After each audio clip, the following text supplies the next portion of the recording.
Across 5 Aprils by Irene Hunt. Day 2. When the sun was directly above their heads, Ellen leaned her hoe against the fence, and she and the boy trudged slowly up along the fence row toward the house. Hunger pangs twisted Jethro's insides, and he was tired, but the prospect of dinner, and an hour of cool rest under the trees in the dooryard, cheered him to the point where he could whistle a little and make lazy gestures of play with the shepherd dog that came bounding down the path to greet him. The cabin they approached was small and squat, built of logs and entirely plain, a typical pioneer's cabin. Its basic ugliness was softened by a thick growth of vines clambering over the walls and roof, and by a general air of neatness and pleasant dignity in the dooryard. The hedge rows of lilacs and the prim green rows of vegetables in the garden. 2 rows of the cabin faced west, both opening onto an uncovered porch where a half-dozen split-bottom chairs were ranged for the comfort of those who wished to rest and get a breath of air after meals, or to sit in the coolness of a spring night and watch the shadows move in over the prairies. Behind these rooms, a kitchen extended with the width of the house, with the doors at either end opening onto the dooryard. Here huge silver poplars towered above the cabin, their roots extending like giant claws, making the ground rough and robbing it of grass. A low picket fence covered with a tangle of sweet honeysuckle stretched along the front of the yard. Beyond this fence were the hitching posts in an area covered by sweet clover and an acrid-smelling little flower that Jethro knew as dog fennel. The door in front of the house ran due north through that line where the last glacier had melted in some distant age and left its final load of drift, a line that separated the rich black loam culture of northern Illinois from the poor hard-packed clay culture to the south. Jethro regretted the melting of that glacier. If it could have hung on another 100 miles, life might have been very different for him and his family. But then it hadn't, and anyway, he loved the dog fennel and the silver poplar and the hedge of lilacs on the south that separated Jenny, the well-trained kitchen garden, from the dooryard. He doubted that there were such wooded hills or winding creeks in the corn belt of the north as one could find by the dozen in the clay lands, and he could not imagine contentment in any other spot than this one, which his father had chosen 30 years before. But it was a pity about the glacier. Only another 100 miles. Jenny had poured fresh water into a big basin so that her mother and Jethro could cool their faces and wash the dirt and grime from their hands. Nancy and the little tykes are here, she called to Ellen. We got a nice meal fixed for you. Jenny had swept her shining black hair high upon her head because of the heat in the kitchen where the food was prepared over an open fireplace, and little drops of sweat stood out under her eyes and over a firm chin. She grinned at Jethro and whacked him briskly on the seat as he came up to the kitchen well. I've got a crock of lettuce for you, Jeff, though I'm terrible wasteful in picking it too young. But I know how you've been dreaming green things as fur back as last December. Nancy and I allowed maybe your body had need of spring eating. Green food. The hunger pains grew even sharper at her words. His body did indeed have need of green food, if a continuous hunger for it meant that a need existed. He had felt many times during the long winter that he would have gladly exchanged all the pork in the smokehouse and all the gallons of sorghum, which had helped to boil down for one big crock of salad greens. He smiled at her, and Jenny understood his gratitude. It was as much as she expected. The Creighton males did not go into long speeches about such matters. John's wife looked up from her work and smiled shyly at Jethro and her mother-in-law when they entered the kitchen. I invited myself up for the day, Miss Creighton, she said in her thin voice. The name Miss Creighton was not a joke when Nancy used it. There was a reserve about the thin, quiet girl John had brought back from Kansas 4 years before that kept her almost a stranger to her husband's family. She was amiable, but aloof to the friendly Creightons, except for an occasional gesture of fondness for Jenny and for John's favorite brother, Bill. John defended his wife earnestly to his mother. She was brought up by relations that treated her harsh. To draw back and say nothing is her way of protecting herself. You must be patient with her, Ma, like one of your own. Ellen had long schooling in patience. Now, as she answered Nancy's greeting, her voice was very quiet. You never need a invitation to John's home, Nancy. It's yourn, too, and you'll have welcome any day. She seated herself beside the door and took the youngest child in her lap. Nancy went on with her work, not sullenly, but so withdrawn that Ellen wearily gave up trying to talk with her and directed all her attention to the small boy. The men came in from the field soon. Jethro, because he was now a field worker, was allowed to eat at the first table with his parents and elder brothers. It was a coveted honor, and he accepted it with dignity, looking somewhat like a solemn dwarf as he sat between his father and Bill, his eyes wide beneath the tumble of yellow curls that hung to his forehead and the back of his neck. Across from him were the 18-year-olds. Tom was a mild-faced lad who, like Jethro and Bill, had inherited the blond hair and blue eyes of his father's side of the family. Ed Caron, a nephew of Matt's, had lived with the Creightons since he had been orphaned in childhood. Jethro admired the two big boys, but he sensed their indifference toward him and kept his distance generally. He was not especially hurt by their attitude. The youngest in the family knew his place. Besides, Jenny and Bill made up for any neglect on the part of the big boys 100 times or more. Bill, his favorite, was a big, silent man who was considered peculiar in the neighborhood. In an environment where reading was not regarded highly, there was something suspect about a young man who not only cared very little for hunting or wrestling and nothing at all for drinking and rampaging about the country, but who read every book he could lay his hands upon as if he prized the printed page more than the people around him. He wasn't quite held in contempt, for he had great physical strength and was a hard worker, two attributes admired by the people around him. But he was odd, and there was no doubt of that. Men had seen him stop his team in midfield to watch the flight of a line of birds, and a story went through the rounds of Bill talking to his horse as if it were a person. He talked to it gentle, the story went, like a woman talking to a young'un. He had even attended school the previous winter when work was slack, which was surely a fool thing to do unless one was interested in breaking up school. He had listened intently to what a young man 3 years his junior had to say. He had studied and done the task set for him by Shadrach Yale as if he were no older than Jethro. It was not a behavior pattern of which the backwoods community approved. A lot of people smirked a little when they mentioned Bill Creighton. Jethro loved Bill far and away beyond his other brothers. His mother understood why. "He'd put his hand in the fire for you, Jeff," she told him once, and Jethro believed her. John, the oldest of the children left at the home place, sat at the end of the table facing his mother. He was dark like Ellen and more slender and wiry than Bill. These two brothers were very close to one another, a fact which had always been a matter of pride to Ellen, who strove to make family ties firm and secure. John was more impatient, quicker to anger than Bill, but the two of them had sought each other's companionship from childhood. There seemed to be a bond of understanding between them that had developed with the years. John's oldest son was named for his brother, and Nancy, whose aloofness toward Ellen and Matt never once gave way in the face of all their efforts, addressed John's favorite as Brother Bill. Jethro neither liked nor disliked John, perhaps because of Nancy's shyness, which he interpreted as unfriendliness. The boy extended his feeling of uneasiness with her to John and the two children. He seldom went near his brother's cabin, which was only a half-mile away, and he made no move to attract or amuse the children. Jenny moved quickly and a little breathlessly from fireplace to table, carrying dishes of meat and roasted potatoes, pitchers of milk, and great mounds of cornbread squares, baked. She was red-cheeked with pride over her efforts at providing a good dinner, and her eyes flashed a little in the direction of Tom and Eb, from whom she anticipated the usual teasing. Jethro smiled at her when she brought on the huge crock of lettuce, and Jenny saw to it that he received a generous serving before she passed it around the table. Nancy poured steaming coffee into big mugs, and Jenny placed one beside the plate of each adult at the table. Children might have priority to a pudding or the last piece of cake, but coffee was an adult luxury, which Jethro enjoyed but dismissed with a passive acceptance of family custom that he never thought to question. On this day, the boys' graduation to first table honors, however, Bill took a dried crust of bread, the remains of rarely served with white loaf, and after soaking it in his coffee cup for a few seconds, spread it with butter and placed it on his brother's plate. Jethro nodded his thanks briefly. He did not wish to attract the attention of the others at the table to the favor. "This meal is right good, Jenny," John remarked pleasantly. "You air a fair cook for your years. You are.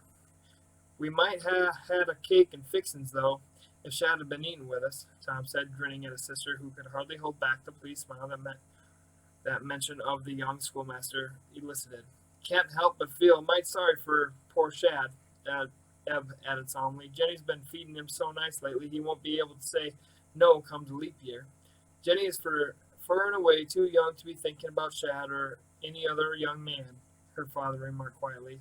Jenny looked at the ceiling for an exasperated second as she stood behind her father's chair. She was only 14, it was true, but she was as tall as Nancy and within 2 years as old as Ellen had been when she married Matthew Creighton. It was also true that she had her eye on Shadrach Yale, and all had been going well, too, until recently when, After a private talk with her father, the young schoolmaster had taken on a solemn and paternal attitude toward her, which Jenny found intensely annoying and unsatisfactory. "Wonder when Shadow allows to get back?" John asked after a guarded smile had been shared by the young people. "By 9 or thereabouts," he thought, Ellen answered. "I hope we won't be too far spent to wait up for him." "I won't," John said. "I want to see them city newspapers." He stopped as he saw Nancy's anxious eyes on his face. He had tried to avoid the talk of war as much as possible lately. The two younger boys were too eager for it, the women folk too ready to cry about it, and Bill, for the first time that John could remember, had reservations about a subject and seemed unwilling to discuss it with his brother. They ate in silence after that, but there was tension in the air. Jethro, although he was concerned mostly with the goodness of the food he ate, was vaguely aware of a troubled preoccupation all about him. He and his mother went back to the fields after they had rested for an hour or so. The afternoon was hot, and the new freckles across Jethro's shoulders were nearly lost by mid-afternoon beneath the red burn that spread over them. Ellen untied her apron and folded it across the back of his neck, and that helped a little until the thongs of the potato pouch rubbed a blister on the sunburned skin, after which sweat and insects joined forces to torment him. The buoyancy of spirit and the beauty of early morning had long since given way to discomfort and boredom of monotony. By sundown, both Ellen and Jethro dragged down the length of the field with weariness lining their faces and tugging at their bodies. "Seems like a lot of taters, Miss Creighton," Jethro said finally. He tried to smile, but the dark circles around his eyes were more convincing than his smile. At the end of the furrow, Ellen sat down on the grass near the rail fence and reached a hand out to the boy. "Well, set a minute, Jeff. Sun up to sundown is a long time for either boy or woman. The planting won't suffer overmuch if we spell ourselves a little." He was grateful for the rest, and clasping his knees, he let his head fall forward, while comfort poured all through him with the relaxation of his body. He teased an ant that tried to run across the stick at his feet, blocking its way with the big toe of one foot and then another, clucking a little at his own mischief. Shadows were beginning to grow long among the trees on Walnut Hill, and down along the creek where the dogwood branches stood out with whiter and more ghostly clouds, with the background of misty purple thickening behind them. Jethro let the ant go on its way, and sat staring at the shadows with the lonely ache that beauty sometimes brought to him. He turned once to speak to his mother, but she sat quietly, her large eyes closed as she rested her head against one of the gray rails, so he said nothing, glad to prolong their rest for as long as possible. They had sat so for 10 minutes or more when the sound of heels far down the road attracted their attention. Ellen rose stiffly and leaned against the rails. Jethro stood beside her. "It's too early for Shad to be getting back from Newton," Ellen said, rubbing her eyes. "Can you make out whose team it is, Jeff?" "Not anybody from right around here," he answered. "Sure, it's fine. High-stepping team, though." They watched curiously as the wagon approached, the team obviously being checked as the driver saw Ellen and Jethro beside the fence. Then, as the wagon came to a stop beside them, a young man rose from the seat and swept off his hat. "Ain't you folks up here in Illinois a mite behind with your crops this year, Aunt Ellen?" he called, his voice suggesting laughter. Ellen's face broke into a wide smile of recognition. "Well, in the name of all that's good, Will Scram, whatever brings you up from Kentuck at this time of year?" She climbed over the low rails and held out her arms to the young man who had jumped down from the wagon. "I had some dealings in these parts, Aunt Ellen. I figured it was worth an extra day of driving to see all of you. Think you can put me and my team up for the night?" Jethro could see the pleasure of his mother's face. This cousin, Will Graham, was her sister's son. His visiting would mean news of the Kentucky country where Ellen had been born and of the relatives from whom she so seldom heard. As for Jethro, delight ran up his spine. He didn't know Will Scram, but the man was company, and that meant enough to set this day apart from the monotonous routine of many others. Chapter 2. It was nearly dark by the time all the men were in from the fields and the evening chores done. Jethro lowered a tin bucket into the well at the edge of the barn lot and hauled up clear, cold water for the thirsty horses. Then, when the chores were finished, he joined the men who were washing the dust from their faces at the big iron kettle that stood at the side of the well. The two older brothers and Will Scram talked as they splashed in the cold water, and Jethro could sense the pleasure they felt in seeing one another again after the lapse of several years. In the kitchen, Jenny and Nancy hurried about getting the company supper ready. A couple of chickens had been dressed hastily and thrown into the pot. Sweet potatoes were set to bake in the hot ashes, and dried apples were cooked in a syrup of wild honey and then topped with thick cream from one of the crocks in the spring house. Nancy made a flat cake of white flour with a sprinkling of sugar on top, and Jenny pulled tender radishes and onions from her garden to give the taste of spring to their meal. The coil lamp was lighted and placed in the middle of the table when the supper was at last ready. Gold lit light filled the kitchen, pouring from the open fireplace and from the sparkling lamp chimney. Black shadows hung in the adjoining room where the bed had been spread with Ellen's newest quilt and the pillows dressed in fresh covers in honor of the guest. Jethro was sensitive to color and contrast. The memory of the golden kitchen and the velvet shadows of the room beyond was firmly stamped in his mind.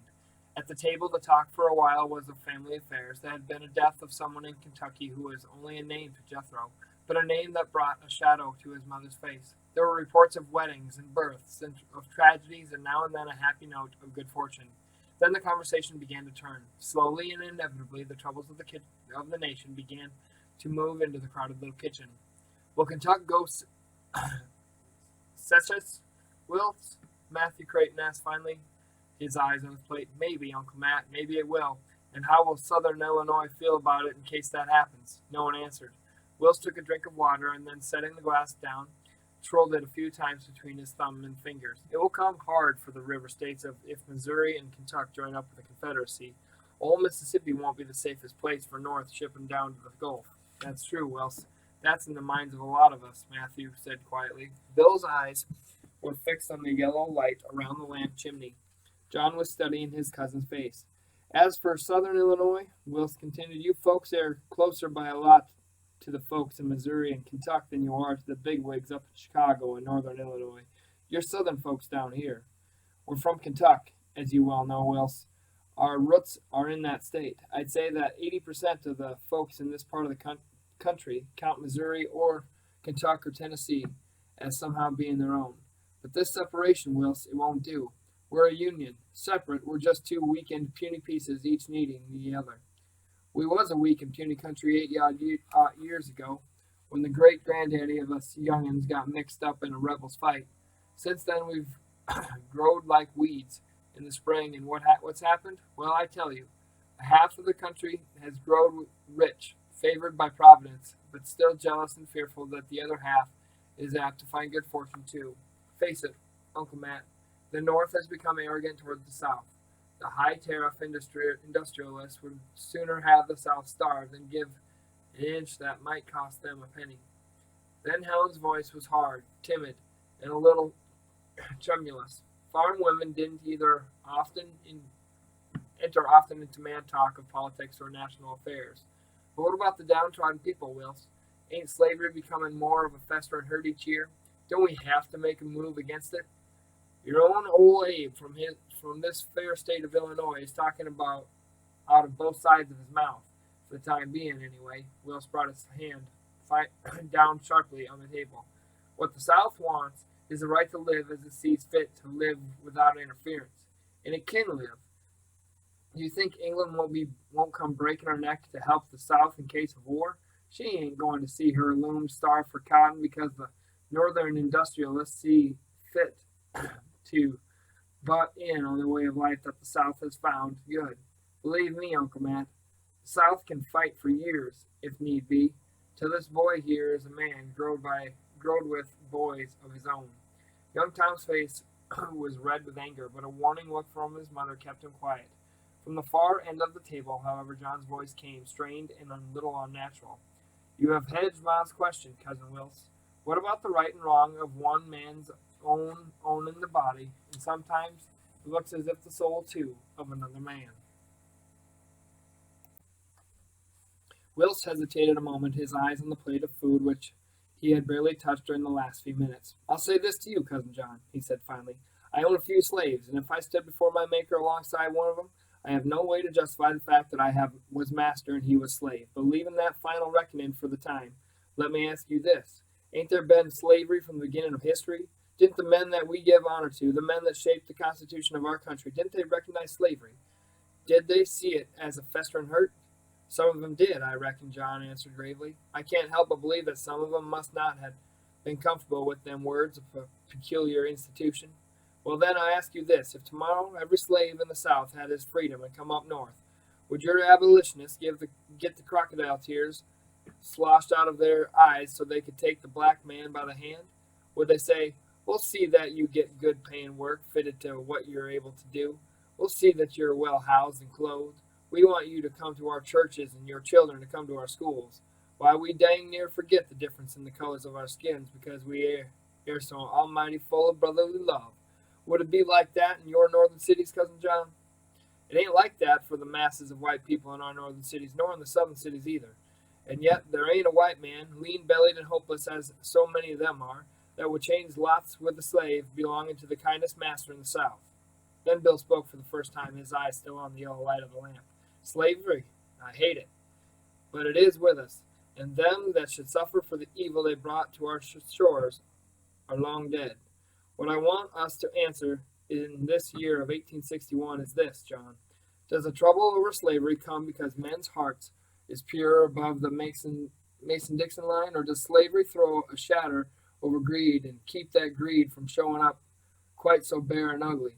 Will Scram seemed to leap at Bill's question. "You're right, Cousin Bill. It's greed, not slavery, that's stirring up this trouble.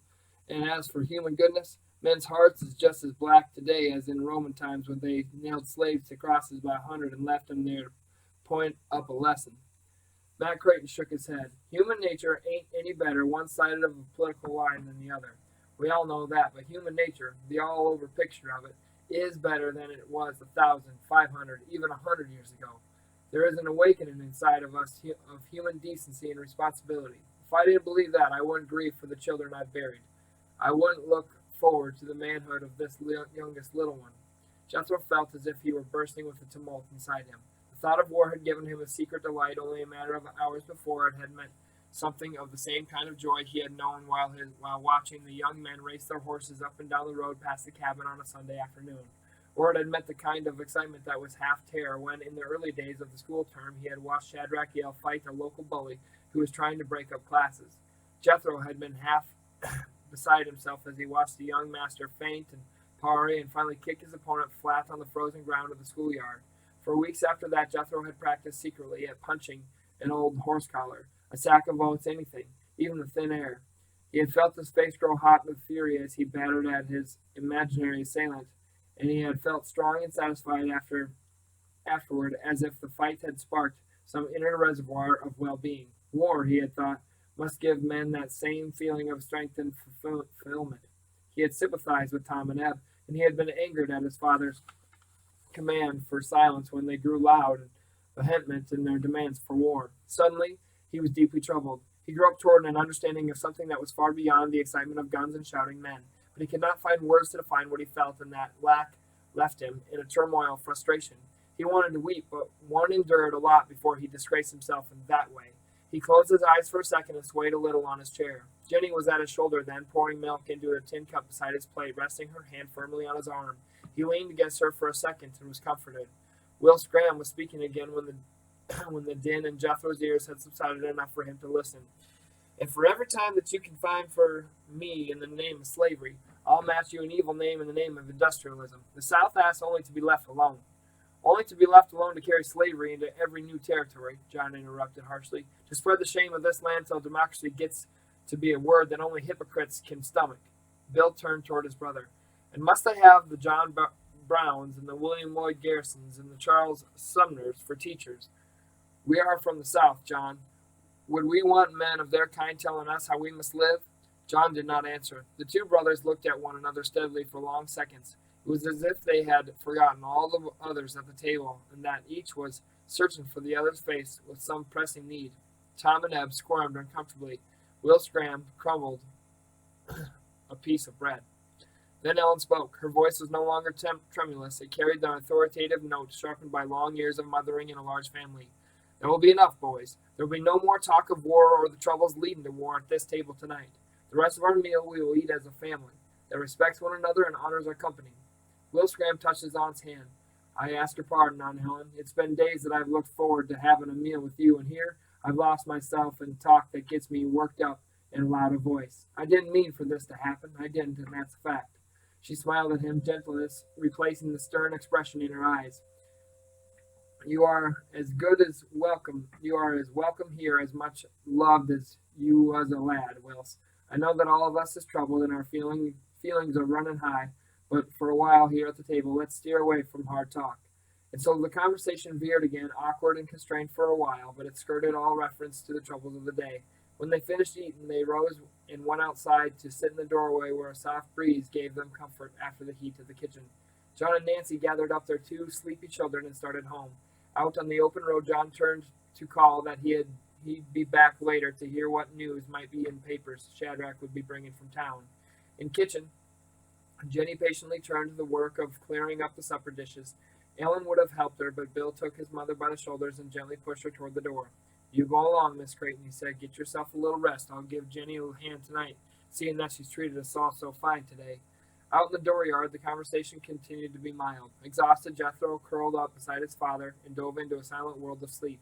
Matt Creighton smoothed the fair hair back from the boy's forehead, and when the air took on a chill, covered him with an old jacket. All the others in the dooryard were tired too that night. Ordinarily, they would long since have been in bed, but the need to hear news of the seething storm in the east kept them awake, every ear alert for the sound of wagon wheels from the south, which might mean that Shadrach Yale was returning from the trip to town. Jenny and Bill joined the group after a while. John came back still later. Tom played softly on a mouth organ for a while, but no one had the heart to sing. Jethro was awakened by the general confusion when Shadrach at last drove the team up in front of the yard gate. The boy struggled through a fog of weariness and sleep to go with the others and stand beside the wagon. In the dim starlight, the young master's face looked unfamiliar. Jethro shivered a little. There were no greetings. The family and their guest waited while Shadrach climbed down from the wagon seat. He drew a long breath when he was down and handed the lines to Tom. "The Confederates have fired on Fort Sumter, Mr. Creighton, early Friday morning. I waited until the papers came. They're full of it." He looked wearily from face to face. No one remembered to introduce Will Graham. "What are they saying, Shad?" Matt Creighton asked earnestly. "How did the thing come to a head?" "The papers say that Anderson's men at Fort Sumter have been on starvation rations for several days, and that the president warned Governor Pickens of South Carolina of his intention to send provisions to them. He made it clear that it was only to be provisions. The Confederates demanded that Anderson give up the fort and all government property in it. He refused. A Southern general, Beauregard is his name, gave him an hour's warning and then opened fire on Sumter before dawn Friday morning.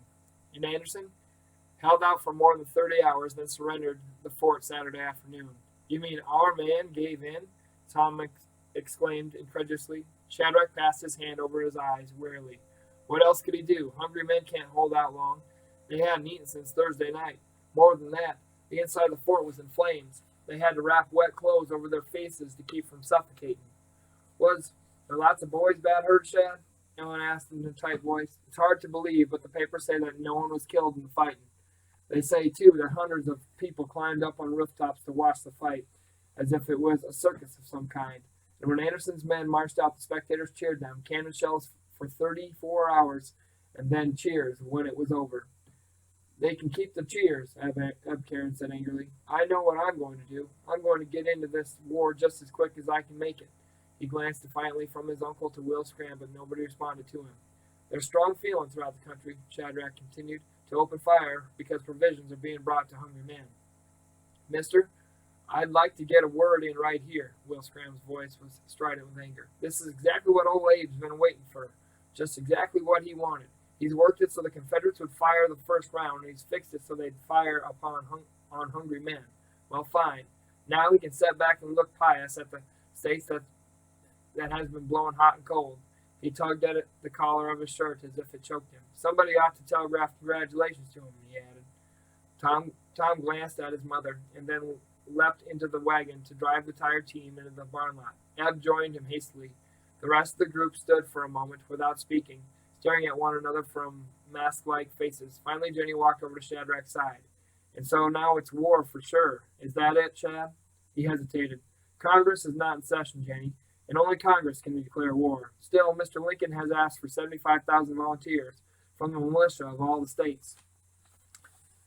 "Not from 7 of them, I'd guess," Will Graham muttered. "It's war, Congress or no," Matt said, slowly, ignoring the nephew's remark. He laid his hand on Jethro's shoulder, and his big fingers clutched so tightly that the boy winced. They turned slowly and walked back into the yard. Ellen asked Jenny to find something for Shadrach to eat before he went on down to his place next to the schoolhouse. Jethro sank down on the ground, weak with fatigue and emotion. Someone, he later believed it was Bill, carried him inside and laid him on his cornshuck bed. He woke once late that night and heard some of the men still talking in the dooryard.